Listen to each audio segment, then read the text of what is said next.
Você sabe qual a diferença entre inspiração e revelação?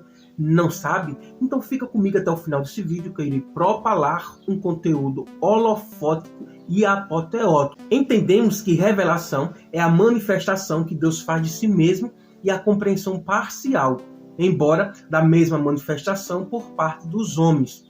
Este modo de definir a revelação acentua que o que se revela é o próprio Deus, e não apenas alguma coisa a respeito de Deus.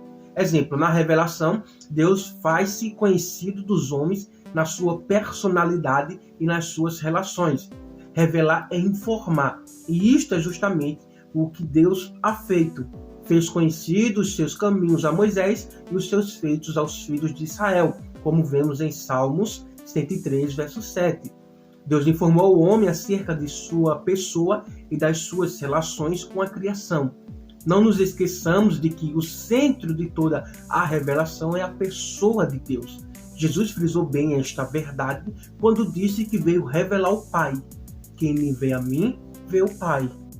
A revelação não tem por fim simplesmente informar o homem acerca de Deus, mas também descobrir Deus ao homem. Deus quer que o homem o conheça. Daí a razão de ele se revelar. Os céus declaram a glória de Deus e o firmamento anuncia a obra das suas mãos. Um dia faz declaração a outro dia e uma noite mostra a sabedoria a outra noite. Não há linguagem nem fala onde se não ouça as suas vozes. A sua linha se estende por toda a terra e as suas palavras até o fim do mundo. Salmos, número 19, os versos 1 ao 4. Agora você sabe o que é revelação. Por inspiração, entendemos a operação pela qual Deus garantiu o conteúdo da Bíblia como autêntica expressão de sua revelação. Agora surge a pergunta: que referência encontramos na própria Bíblia a essa inspiração divina? Bom, o texto mais explícito é aquele que se encontra em 2 Timóteo, capítulo 3, versículo 16. Toda escritura é divinamente inspirada e proveitosa para ensinar, para repreender, para corrigir, para instruir em justiça.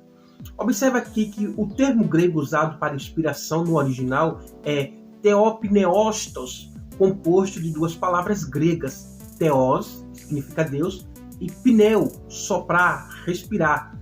Este termo grego é que foi traduzido por inspirado por Deus.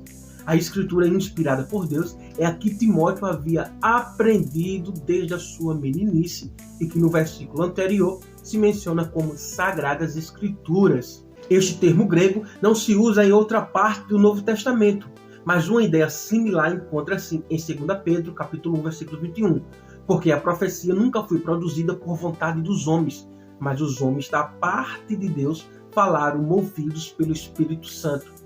No versículo anterior, fala-se de Deus como sujeito da inspiração. No segundo, em 2 Pedro, fala-se mais especificamente do Espírito Santo nesta mesma função.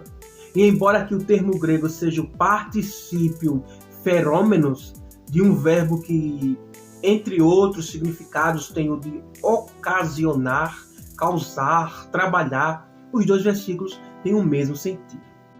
O apóstolo Paulo se contenta em expressar claramente este grande fato, que é a base e a garantia de todas as revelações divinas, mas não expõe nem justifica nenhum sistema humano sobre o modo, a natureza, a extensão da inspiração, tampouco sobre a parte de Deus e do homem nas composições das Escrituras. A exegese não pode ir mais longe, e isso devemos obedecer.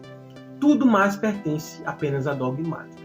Assim é, mas por amor à verdade, devemos dizer que, para o apóstolo Paulo, seu Antigo Testamento era a palavra de Deus, sem nenhuma outra consideração. E deve-se ter isto em mente quando se quer refletir centesiosamente sobre a natureza.